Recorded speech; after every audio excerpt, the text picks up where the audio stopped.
आज के शो में तुर्क सदर की पाकिस्तान आमद, तहरीके इंसाफ के बायकॉट से पैगाम क्या? उन्होंने उस वक्त भी ये कहा था कि हमारे पास सबूत मौजूद हैं, हमारे पास ट्रकों के ट्रक भरे हुए हैं। ना तुम अकाउंट्स पेश करते हो, ना तुम ऑडिट रिपोर्ट पेश करते हो, ना तुम यहाँ पर। किताब शवाहिद का हिस्सा कैसे बनी? कप्तान ला इल्म कैसे? इंतखाबी धांधली इल्जामात की हद तक, क्या पनामा का अंजाम भी यही?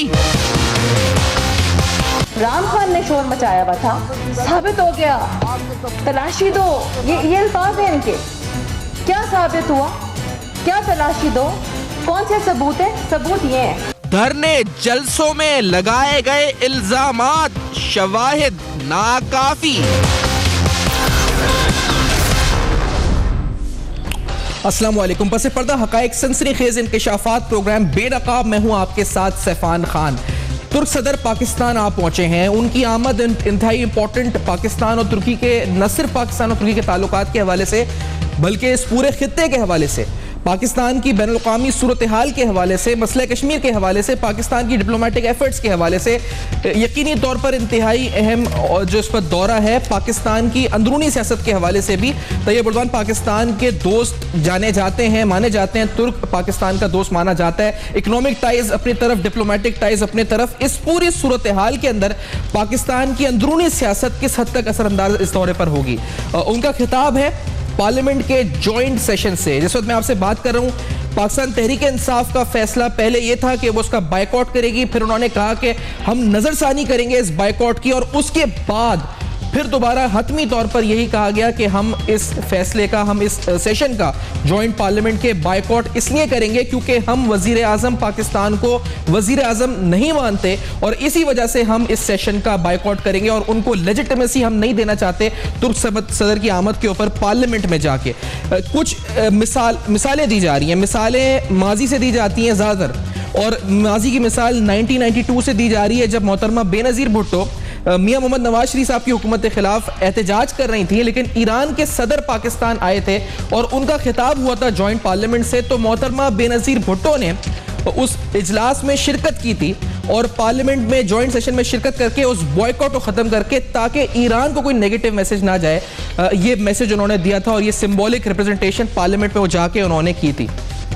इस पूरी सूरत हाल के अंदर इंतहाई दिलचस्प बात यह है, कुछ देर कबल पीटीआई फाउंडर्स ग्रुप, जो पाकिस्तान तहरीक इंसाफ का फाउंडर्स ग्रुप जो कहलाता है, उसकी जानिब से भी एक खत लिखा गया है तुर्की के सदर को, और इस खत के अंदर यह लिखा गया है कि जो एक लाइन इंपॉर्टेंट है, इसमें कहा गया है जी कि the decision to boycott the joint session was wholly inappropriate and is deeply regretted by the majority workers, office bearers and parliamentarians of Pakistan Tehreek Insaf. इन्होंने रद्द किया इस फैसले को पाकिस्तान तहरीक इंसाफ के फाउंडर्स ग्रुप ने, लेकिन साथ साथ अकबर बाबर साहब जो इस ग्रुप के लीडर हैं, वो लिखते ये भी हैं कि majority leaders, parliamentarians, workers, office bearers, यानी मेजॉरिटी जो पीटीआई के लोगों की जिम्मेदारान की है, वो भी इस फैसले के खिलाफ है। ये तुर्की के सदर को खत लिखा गया।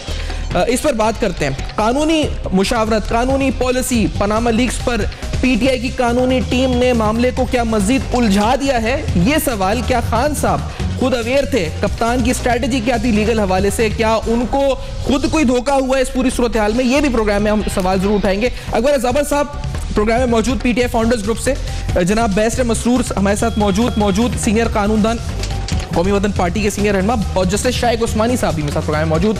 अकबर बाबर साहब, आपकी तरफ आते हुए, सर ये खत तुर्की के सदर को आपकी जानिब से लिखा गया है और इसमें आप कहते हैं कि तमाम मेजॉरिटी ऑफिस बेयरर्स पीटीआई के वो इस फैसले के खिलाफ हैं। सर ये आपने किस बुनियाद पे लिखा है कि मेजॉरिटी ऑफिस बेयरर्स खिलाफ हैं, हालांकि फैसला तो पीटीआई कुछ और है? बाबर साहब जी, बिस्मिल्लाहिर्रहमानिर्रहीम। देखिए, पाकिस्तान तहरीक इंसाफ से ज़ाहिर मेरा एक दरीना ताल्लुक़ रहा है और आज भी है, और मैं ये समझता हूँ कि जो वर्कर्स की जो सोच है, जो मुख्तलिफ लीडर्स की सोच है, वो हम राब्ते में रहते हैं। और सबसे अहम बात यह है कि ये जो खान साहब ने ये जो फ़ैसला किया है, ये समझ से बालातर है। यानी मैं समझता हूँ कि ये एक इंतहाई अहमकाना फ़ैसला है वो इसलिए कि तुर्की के सदर जब पाकिस्तान आते हैं, एक बड़े अहम मुल्क के, एक बरादर इस्लामी मुल्क के सदर जब पाकिस्तान आते हैं तो वो कोई नवाज शरीफ को लेजिटिमाइज करने नहीं आते। वो पाकिस्तान के साथ जो ताल्लुकात है, जो बहुत पुराने ताल्लुकात हैं, उसकी एक बड़ी लंबी तारीख है, उसको मज़ीद बेहतर और मजबूत करने के लिए आते हैं। और आजकल के जो हालात हैं पाकिस्तान की जो सरहदों पे, जो भारत के तेवर है, जो जंगी जुनून वहाँ पे उनके ऊपर है, और कश्मीर में जो जुल्म हो रहा है, और कश्मीर की आज़ादी एक बड़ी इंतहाई नाजुक मरहले में दाखिल हो चुकी है जी। उस मौके पे एक तुर्की का सदर, बरादर मुल्क का सदर आता है और वो हमारी हिमायत करता है। तो आप अपने मेहमान को इज्जत देते हैं, आप अपने मेहमान की इज्जत अफजाई करते हैं, और आप अगर बायकॉट करते हैं तो आप नवाज शरीफ को डैमेज नहीं कर रहे, आप पाकिस्तान को डैमेज कर रहे हैं। आप पाकिस्तान को ये दुनिया में ये दिखा रहे हैं कि पाकिस्तान आज एक ऐसे अहम मौके पे यूनाइटेड नहीं है। और हमारी तो वैसे भी एक रिवायत है मेहमानों के हवाले से कि हमारे घर में कोई भी आता है तो हमें उसकी मेहमान नवाजी हम पे फ़र्ज़ है। और ये तो एक तुर्की है जो हमारा बड़ा ब्रादर मुल्क है। और इससे पहले अगर आप देखिए कि कश्मीर के ऊपर जॉइंट सेशन हो रहा था, तो जब वो जॉइंट सेशन हो रहा था तो फिर खान साहब ने बॉयकॉट किया, और उसका इंडिया में फ्रंट लाइन हेडलाइंस लगी उसकी। तो मोदी को मौका मिला कि वो उसने ये दुनिया में तासुर दिया कि पाकिस्तान की जो कौम है, अवाम जो है, वो कश्मीर के मामले में तकसीम है, जबकि हम बिल्कुल मुत्तहद है। इसी तरह हम तुर्की के हवाले से हम एक हैं, हम ब्रादर मुल्क हैं, हमारी एक बहुत पुरानी दोस्ती है। तो ये एक बहुत ही खौफनाक फैसला है, इसके बड़े दूरस नतीजे फैसला है, लोगों के दिलों में शकूक पैदा होते हैं। फिर फैसला तो है, और अगर उस फैसले के अंदर पाकिस्तान तहरीक इंसाफ की क़यादत बशमूल ऑफिस बेयरर्स, पार्लियामेंटेरियंस और कोर कमेटी या मीडिया स्ट्रेटेजिक कमेटी या CEC, आप कुछ भी उसे कह लें, और सबका मुश्तरका फैसला अगर ये है, तो अगर ऐसा फिर मसला क्या है? अगर चले फैसला गलत है, नेशनल इंटरेस्ट में नहीं है, लेकिन एक पार्टी की पूरी कमांड खान साहब को सपोर्ट कर रही है अगर इस फैसले पर, तो for the party is it damaging? अगर पूरी पार्टी सपोर्ट करेगी, आपने लिखा है कि पार्टी सपोर्ट नहीं कर रही है, किस बुनियाद पर आपने लिखा है? मैंने इस बुनियाद पे लिखा है कि मेरे पास इतलात है कि पार्टी के अंदर भी जब ये मीटिंग्स हुई हैं इस पे, तो इसकी भरपूर मुखालफत की गई है, और अक्सरियत ने इसकी मुखालफत की है, अक्सरियत पार्लियामेंटेरियंस ने मुखा की है, अक्सरियत जो बाकी ऑफिस बेयरर्स थे उन्होंने मुखालफत की है। लेकिन शायद वो अपनी मुखालफत को इतने मौसर अंदाज में सामने नहीं ला सके, और यही एक अलमिया है कि पाकिस्तान तहरीक इंसाफ में इस वक्त, यानी मैं समझता हूँ कि खान साहब जो है, या तो वो सोचने से कासिर हो गए हैं, या वो किसी के इशारे पे चल रहे हैं, क्योंकि इंतहाई खौफनाक ये जो फैसले हैं, इसमें उनके ऊपर तो जिम्मेदारी आती है, लेकिन जो सेकंड टियर लीडरशिप है उनके ऊपर एक भारी जिम्मेदारी है कि उनको खड़ा हो जाना चाहिए कि ये पाकिस्तान के मफादात के मनाफी फैसले हैं, इससे पाकिस्तान को नुकसान होगा। नवाज शरीफ और अगर साहब आप कह रहे हैं इत्तलात है आपको कि मुखालफत हुई, आप शाह महमूद कुरैशी साहब हैं, जहांगीर तरीन साहब हैं, चंद जो नोटेबल्स हैं, तो फैसल जावेद साहब एक होते हैं मीटिंग में नजर आते हैं, शीरी मज़ारी साहब हैं, पाकिस्तान तहरीक इंसाफ के सरकर्दा रहनुमा जो नजर आते हैं बनी गला में। आपकी इत्तलात है कुछ लोगों ने मुखालफत करी या ज्यादा लोगों ने मुखालफत करी, अक्सरियत ने मुखालफत करी, आप बता सकते हैं किन किन ने मुखालफत करी खान साहब के इस फैसले की? नहीं, मैं किसी का नाम इसलिए नहीं लेना चाहता क्योंकि वो ज़ाहिर है एक मीटिंग अंदर खाना दरवाजे के अंदर होती है। अच्छा। लेकिन वो मौसर मुखालफत नहीं करते, ये रोबोट्स हैं। ये देखिए, ये मफाद परस्त एक टोला अभी इकट्ठा हो गया है जो किसी हद तक तो करता है, लेकिन वो इफेक्टिव नहीं है, वो उस डिसीजन को ओवरटर्न करने में। हमारे ज़माने में जब हम खान साहब के साथ थे, सुबह दोपहर शाम हम खान साहब के सामने खड़े हो जाते थे, वो ऐसे रास्ते पे चलना चाहते थे, हम कहते थे नहीं ये रास्ता ठीक नहीं है, ये पाकिस्तान के मफाद में नहीं है, ये सियासत के मफाद में नहीं है, हमारे असूलों के खिलाफ है, तो हम एक स्टैंड लेते थे। ये लीडरशिप वो स्टैंड लेने से कासिर है, जिसकी वजह से पूरी देखिए इस वक्त अगर पाकिस्तान तहरीक इंसाफ की तमाम वर्करों से आप रब्ता कर ले, आपको 99% वर्कर ये कहेंगे कि ये गलत फैसला है, आप उसका सर्वे कर लें। आप ये एक बुनियादी एक गलती है कि हमारा एक दोस्त मुल्क है तुर्की, जो इस वक्त हमसे यकजहती दिखाना चाहता है, हमारे साथ खड़ा है कश्मीर पे, वो यहाँ आ रहा है, आप उसको बॉयकॉट करते हैं, आप क्या मैसेज दे रहे हैं दुनिया को? ठीक है बाबा साहब, मैं एक ब्रेक की तरफ बढ़ूंगा और कानूनी पहलुओं पर भी बात होगी, क्योंकि जो पाकिस्तान तहरीक के क्वालिटी ऑफ एविडेंस, एक तो एविडेंस है, क्वालिटी ऑफ एविडेंस के ऊपर सवालात उठे, ये सवाल अदालत में उठे, रिमार्क्स हुए, तल्ख रिमार्क्स आए। पाकिस्तान तहरीक इंसाफ की प्रिपरेशन में मसला था या पाकिस्तान तहरीक इंसाफ प्रिपेयर थी? खान साहब लाइल्म थे, किताब को हिस्सा किसने बनाया? खान साहब जलसों धरनों में इल्जामात जो दोहराते रहे, उनको साबित करना आज क्या वाकई में मुश्किल हो रहा है? आफ्टर दिस शॉर्ट ब्रेक बेनकाब करेंगे, देखते रहिएगा।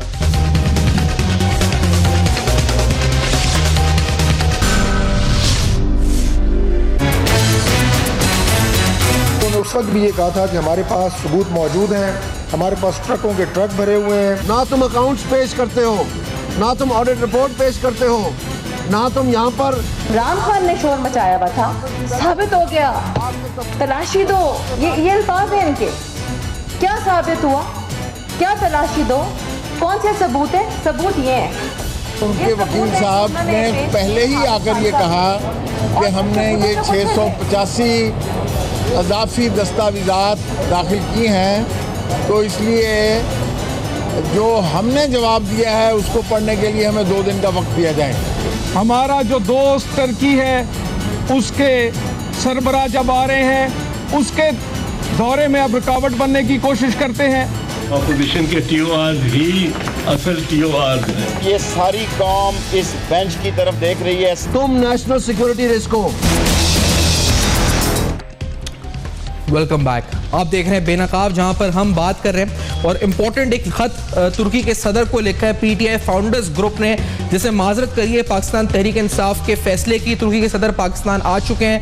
पाकिस्तान तहरीक इंसाफ ने यह फैसला किया है कि वो जॉइंट सेशन में उनका खिताब नहीं सुनेगी, और वो इस वजह से नहीं सुनेगी कि वजीर आजम पाकिस्तान को लेजिटिमाइज नहीं किया जाएगा मौजूदा पार्लियामेंट से। अगर वो जाते हैं तो वो लेजिटिमाइज हो जाएंगे, इसलिए इस खिताब को नहीं सुना जाएगा। जो खत लिखा गया है अकबर बाबर साहब की तरफ से, इस पर हमने बात की है और कानूनी स्ट्रैटेजी पाकिस्तान तहरीक इंसाफी की आती है। हमने बड़ा शोर सुना, जिस तरह इंतखाबी धांधली का शोर सुना, इस तरह हमने जलसों में, धरनों में हमने पनामा लीक का शोर सुना, हमने चोर चोर का शोर सुना। लेकिन उन इल्ज़ामात को साबित करने में, क्योंकि जो कल रिमार्क्स मोअज़्ज़ज़ अदलिया मोअज़्ज़ज़ जजेस से आए, उन रिमार्क्स, उन तल्ख रिमार्क्स से लगा ये कि जो क्वालिटी ऑफ एविडेंस था वो बिल्कुल सही नहीं था। मेरे साथ अकबर बाबर साहब, बैरिस्टर मसरूर साहब सीनियर कानूनदान, और जनाब जस्टिस रिटायर्ड शाइख उस्मानी साहब इस वक्त प्रोग्राम में मौजूद हैं। बैरिस्टर मसरूर साहब, सर क्या पाकिस्तान तहरीक इंसाफ, पहले तो ये किताब वाला जो मामला था असद खरल साहब की, खान साहब ये कहते रहे किताब हिस्सा नहीं है। शीरी मजारी साहबा 1-2 दिन पहले इधर ही अब तक पे शो में थी, उन्होंने भी बोला कि बिल्कुल नहीं, हमारे पास तो प्राइमरी सोर्स डॉक्यूमेंट्स हैं। ये किताब डालना आपको क्या लगता है संगीन गलती हुई है? पीटीआई से केस वीक हो गया, क्या हुआ है? बैरिस्टर मसरूर साहब देखें, इतना बड़ा वावेला मचाया हुआ था पीटीआई ने, इमरान खान साहब ने, कि पनामा लीक्स में नाम आना इल्ज़ाम नहीं है, सबूत है, और इसके अलावा भी हमारे पास सबूतों के ट्रक मौजूद हैं। अब कुछ तो देना था तो उन्होंने किताब दे दी।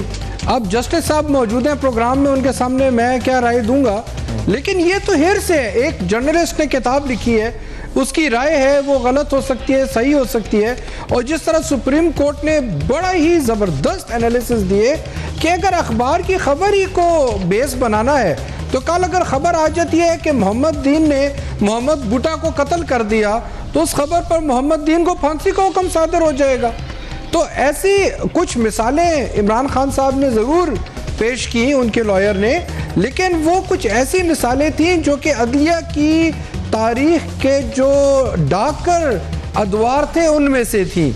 मिसाल के तौर पर जुल्फ़िकार अली भुट्टो केस, हम कभी भी वकील कोर्ट नहीं करते कि जहाँ पे ऐसे केसों में ऐसे फैसला फांसी दी हो, लेकिन अदरवाइज दुनिया में आप कहीं देखें कि अखबारी तराशे, रिपोर्टें और फिर एक किताब जो कि एक हेयर से है, जो कानून शहादत का फंडामेंटल असूल है कि जब तक आपने खुद कोई चीज़ नहीं देखी हो, किसी की सुनी सुनाई बात जो है वो अदालत उसको यकीन नहीं करेगी। इसके अलावा तो मुझे कंक्रीट चीज़ उस पूरी में चीज़ में नज़र नहीं आई, और शायद इसीलिए कोर्ट ने इन तमाम दस्तावेज़ात को अलिफ लैला की कहानी से तशबीह दी। 686 सफ़ात मसरूर साहब, और इतना वक्त और इतना शोर उन दस्तावेज़ात को लेकर, जिनके बारे में मैं बता रहा हूँ कि वो कहते हैं कि प्राइमरी सोर्स डॉक्यूमेंट्स हैं, उसमें स्टेट बैंक ऑफ पाकिस्तान के डॉक्यूमेंट्स हैं, उसमें प्राइमरी ओनरशिप, उसके अंदर ऑफशोर कंपनीज की ओनरशिप, ये बार बार कहा गया। सर मसरूर साहब, तो क्या कौम को गुमराह किया जा रहा था? देखिए, खान साहब की पार्टी खान साहब को गुमराह कर रही थी।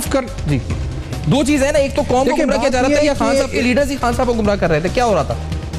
अब ये नहीं पता ना कि ये इमरान खान साहब, जिस तरह ये टर्किश प्रेसिडेंट के जो एड्रेस है जॉइंट पार्लियामेंट का, इसका बाइकआउट का फैसले को देख लें, इसको देख लें, उनको नहीं पता कि क्या ये टर्किश के प्रेसिडेंट जो हैं ये नवाज शरीफ के ज़ाती मेहमान आए हैं या ममनून हुसैन से चाय पीने आए हैं। ये गवर्नमेंट के मेहमान भी नहीं, ये स्टेट के मेहमान हैं, मुमलिकत के मेहमान हैं।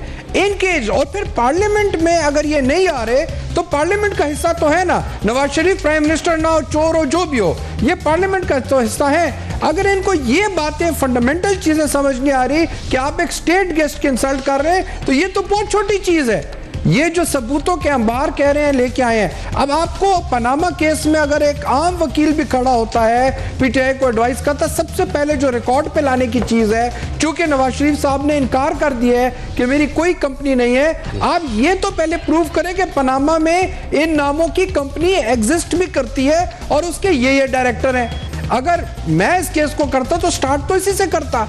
तो वो सारी आए बाएं शाएं जो आसपास चीजें हैं, क्या साराइयां हैं, वो चीजें तो हैं, जो सब्सटेंस है वो चीज पे तवज्जो नहीं है। और ये मसला इनका धांधली केस में भी यही हुआ था कि इधर उधर के बयानात पर तो जोर दिया, इलेक्शन कमीशन के कुछ रिटायर्ड अफसरानों के बयान लेके आए जो बाद में उन्होंने सुप्रीम कोर्ट से माफी मांगनी पड़ी।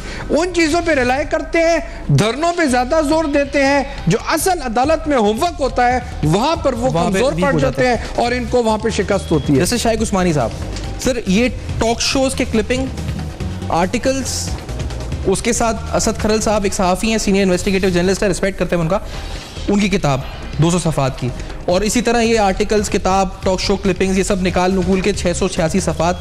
आप माशाल्लाह खुद जस्टिस रहे हैं, सीनियर कानूनदान हैं, जैसे कि साहब एडमिसिबल होते हैं कोर्ट में ये करना, ये सही चीज़? एडमिसिबल तो कोई चीज़ नहीं होती कोर्ट में। आप कोर्ट में कोई चीज़ पेश कर दें, ये तो आपकी मर्ज़ी है, इस पर तो कोई रुकावट नहीं है कि अगर आप अपना केस बनाने के लिए किताब से चीज़ें एक्सट्रैक्ट पेश कर दें, इंटरव्यूज़ के एक्सट्रैक्ट जिस तरह आपने कहा पेश कर दें, तो अपना जो केस बनाने में तो सही है।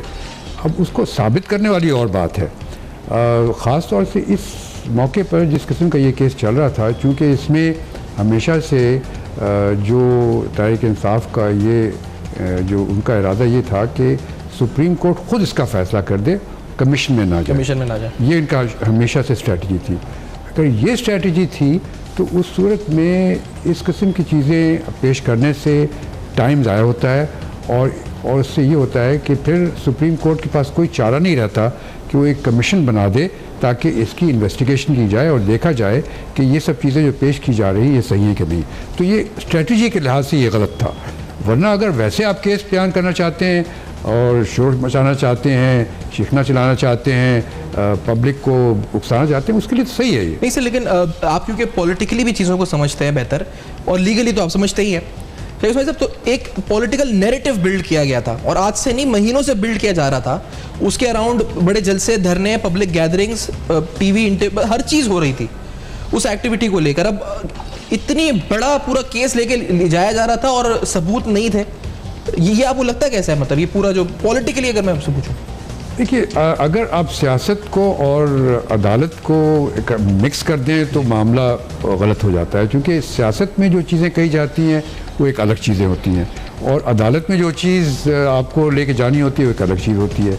अगर दोनों को आप मिक्स कर दें तो यकीनन इस किस्म के प्रॉब्लम्स खड़े होते हैं। मेरे ख्याल में तो जिस तरह पहले एक दफ़ा सुप्रीम कोर्ट ने जब नवाज शरीफ ने उनको ख़त लिखा तो उन्होंने इनकार कर दिया था, तो मैं तो यही समझता था कि सुप्रीम कोर्ट शायद इसमें इसको नहीं सुनेगी इस केस को, लेकिन चूंकि सुप्रीम कोर्ट ने मुल्क के हालात देखे, उसके नज़र उन्होंने सोचा कि शायद ये बेहतरी है और इसमें शायद हम फैसला कर सकें, मामला सिंपल है।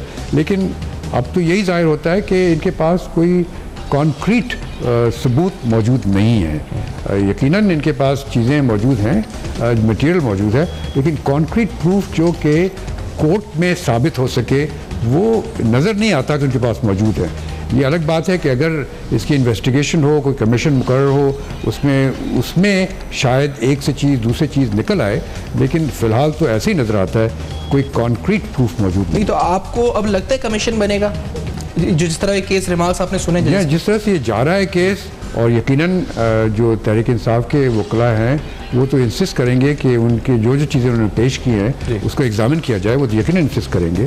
तो उस सूरत में सुप्रीम कोर्ट के पास कोई चारा नहीं रहेगा कि इसके बजाय कि वो एक कमीशन मुकर्रर कर दें और उनको दे दें कि वो इसको इन्वेस्टिगेट करें, और उसमें तो आपको मालूम है टाइम लगेगा, महीना 2 महीना तो वैसे ही लग जाएगा।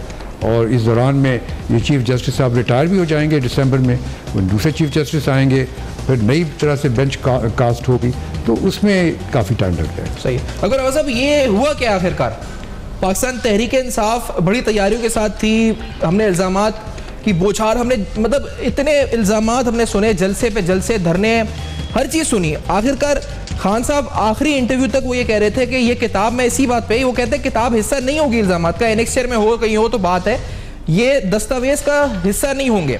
लेकिन इंडेक्स पीटीआई ने जो जमा करा है उसमें 200 सफ़ात असद खरल साहब की किताब के शामिल थे, इन 886 या 686 जो दस्तावेजात थे इनके अंदर। तो खान साहब को पता नहीं था कि लॉयर क्या डॉक्यूमेंट जमा करा रहे हैं क्या, या खान साहब को बताया नहीं गया था, ये खान साहब गुमराह हो गए या खान साहब कौम को गुमराह, कौन क्या कर रहा था इस वक्त पूरी सूरत हाल में? अकबर आबा साहब। असल में खान साहब, चूँकि मैंने बड़ा 16 साल उनकी बड़ी कुर्बत में रहा हूँ, तो खान साहब खुद अपने मुंह से कहते थे कि I am not a details man. ये उनका बड़ा एक पेट जुमला होता था कि मैं तफसीलात में जाने वाला आदमी नहीं हूँ, अगर मुझे आप कागजात दे दें तो मैं हर उसकी तफसील में जाने वाला नहीं हूँ। तो अगर वो खुद तफसील में जाने वाले नहीं हैं और उनके जो नायब है या जो उनके नुमाइंदे हैं, अगर वो भी इसको काम को संजीदगी से ना लें, तो फिर ये एक बहुत बड़ी एम्बैरेसिंग सिचुएशन बनने के बड़े ज़्यादा चांसेस हो जाते हैं, जो कि आपको बार बार ये नज़र आ रहा है। क्योंकि जब हम उनके साथ थे तो हम उनके एक किस्म के बाजू थे, उनकी दीवार थे, जो बहुत सारे ऐसे मामलात को बड़ी संजीदगी से और बड़ी गहरी नज़र से देखते थे और फिर पॉलिसी वज़ा करते थे, जिस पे फिर वो पब्लिक के सामने जाके वो पॉलिसी पेश करते थे, तो जिससे पार्टी को एम्बैरेसमेंट नहीं होती थी। अब चूंकि हालात बदल चुके हैं और जैसे मैंने कहा कि ऐसे उजरती सियासतदान आ गए जिनके मफादात पार्टी से या उसके मंशूर से या उसके नजरिए से या पार्टी के जो वर्कर्स हैं उनसे उनका खास कोई लीगल माइंड्स अगर आप कह रहे हैं, तो मैं कुछ दिनों के अंदर डॉक्टर बाबर अवान साहब साबिक वफाकी वजीर कानून रह चुके हैं, नईम बुखारी साहब, उनका मशहूर ख़त हम सब जानते हैं, उसके साथ हामिद खान साहब जो लॉयर हैं, जो इस केस को प्लीड कर रहे हैं, मारूफ कानूनदान हैं, और पाकिस्तान तहरीक इंसाफ के पास बड़े लीगल माइंड्स हैं इसके अलावा भी अकबर आबर साहब। तो ये आप कैसे कह सकते हैं कि वो बाजू नहीं है या साथ में लोग नहीं है? लोग तो बड़े बड़े बड़े नजर आ रहे हैं, बड़े बड़े नाम नजर आ रहे हैं साथ में। नहीं, उसकी एक मिसाल मैं आपको दे दूं ना, जब पहली पेशी में अदालत में जब हामिद खान साहब से जज साहब ने पूछा कि आप ये इन कंपनियों को जानते हैं जिनके बारे में ये इल्ज़ामात हैं, ऑफशोर कंपनीज हैं, तो उन्होंने कहा मेरे इल्म में नहीं है। तो ये वो अंदिया था कि वो खुद कितनी तफसील में गए। अगर पीछे उनका स्टाफ जाता है, देखें ये ऐसे मामलात हैं जिनमें टॉप लीडरशिप को हर लफ्ज़, हर सेंटेंस, हर पेज को खुद देखना होता है और उस पर एक एक बारीकी से उसको देखना होता है। अब ये मामलात ऐसे संजीदे हैं। अब दूसरी बात यह है कि जब आपके एडवाइजर्स ऐसे हैं जो खान साहब की ख्वाहिशात के घोड़े पे उनको बिठा दे, देखिए खान साहब की ख्वाहिशात ये है कि एक तरफ केपी में परफॉर्मेंस नहीं हुई, काम नहीं हुआ, आपने डिलीवर नहीं किया, दूसरी तरफ आप यके बाद दीगरे आपको सियासी जो है वो सेटबैक्स आते रहे हैं, आपके धरने नाकाम हो गए, आपकी मुहिमें जो हुकूमत के खिलाफ थी नाकाम हो गई, अब इलेक्शन करीब आ रहा है, तो ये एक आखिरी मार्का के तौर पे उन्होंने पेश किया कि ये एक मेरा मार्का है। और वो अवाम में निकले, अवाम दोबारा उनके साथ नहीं दिया, अवाम उससे रिलेट नहीं कर सके, लोग सड़कों पे नहीं आए। 2 नवंबर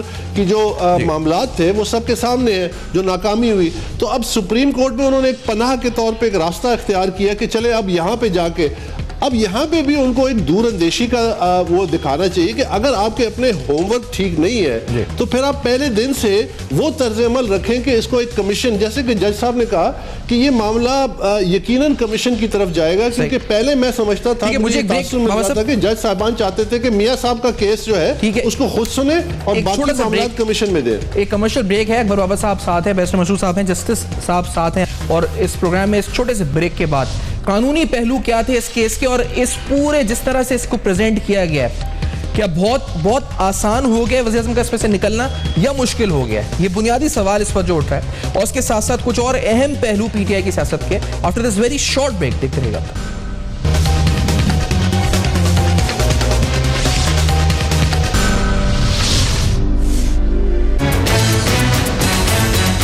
उस वक्त भी ये कहा था कि हमारे पास सबूत मौजूद हैं, हमारे पास ट्रकों के ट्रक भरे हुए हैं। ना तुम अकाउंट्स पेश करते हो, ना तुम ऑडिट रिपोर्ट पेश करते हो, ना तुम यहाँ पर। इमरान खान ने शोर मचाया हुआ था, साबित हो गया, तलाशी दो, ये अल्फाज हैं इनके। क्या साबित हुआ? क्या तलाशी दो? कौन से सबूत है? सबूत ये हैं। उनके वकील साहब ने पहले ही आकर ये कहा कि हमने ये 685 अजाफी दस्तावेजात दाखिल की हैं, तो इसलिए जो हमने जवाब दिया है उसको पढ़ने के लिए हमें 2 दिन का वक्त दिया जाए। हमारा जो दोस्त टर्की है उसके सरबराह जब आ रहे हैं उसके दौरे में अब रुकावट बनने की कोशिश करते हैं। ऑपोजिशन के TOR ही असल TOR है। ये सारी कौम इस बेंच की तरफ देख रही है। तुम नेशनल सिक्योरिटी रिस्क हो।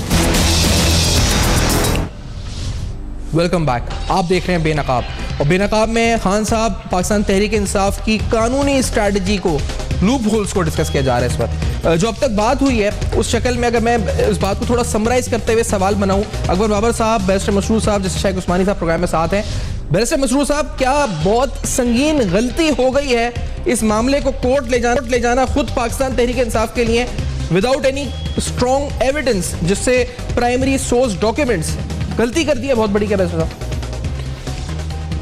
देखें, जिस तरह एक अवाम में तासुर था या सारी सियासी जमातें ये समझती थीं कि जो पिछला इलेक्शन था उसमें धांधली हुई, लेकिन इमरान खान साहब उस मैटर को कोर्ट ले गए, कोर्ट में साबित ना कर सके, और उस इलेक्शन पे सुप्रीम कोर्ट की मोहर, उसकी दुरुस्तगी पर सुप्रीम कोर्ट की मोहर सुबत कर दी गई। अब इसी तरह एक परसेप्शन है कि नवाज शरीफ साहब का पनामा में उनके बच्चों का है या उनका है, और जो लंदन के फ्लैट्स हैं, और ये इल गॉटन मनी है। परसेप्शन तो अवाम में मौजूद है, लेकिन मुझे लगता ये है कि इमरान खान साहब अभी इस बात पे तुले हुए हैं कि नवाज शरीफ की ईमानदारी पर भी वो सुप्रीम कोर्ट से एक मोहर सुबत करा दें। और आपका सवाल भी मुझे बड़ा ही अजीब लग रहा है, इन द सेंस कि क्या आपने नहीं देखा सुप्रीम कोर्ट में कि कितने बुलंदो बाला दावे करते थे 35 पंचर वाली बात पर, कितने बुलंदो बाला दावे करते थे कोर्टों में जजों के नाम पर कि कौन से जज के घर पे मीटिंग हुई, फिर कौन सा जज किस वजीर से मिला, और 2013 का इलेक्शन रिग हुआ। बाद में इमरान खान साहब ने सुप्रीम कोर्ट में कहा कि ये तो एक सियासी बयान था, उस पर तो मैं क्रॉस एग्जामिन ही नहीं करूंगा। तो जब ये हिस्ट्री हम देखते हैं तो फिर या तो वो इमरान खान साहब मिसगाइडेड है, उनको गाइड नहीं किया जा रहा, और या फिर वो कुछ ऐसी कैफियत में है कि वो डिसीजन नहीं ले सकते ऐसी कैफियत में। ये तो मेरी समझ से बाहर है कि इन दोनों में से कौन सी सिचुएशन है सही कैफियत में है। अगर साहब जो बैरिस्टर मसरूर साहब कह रहे हैं या तो कैफियत में है या फिर मिसगाइड किया जा रहा है, क्या बात है दोनों में से बाबर साहब जो ऐसे फैसले हो रहे हैं?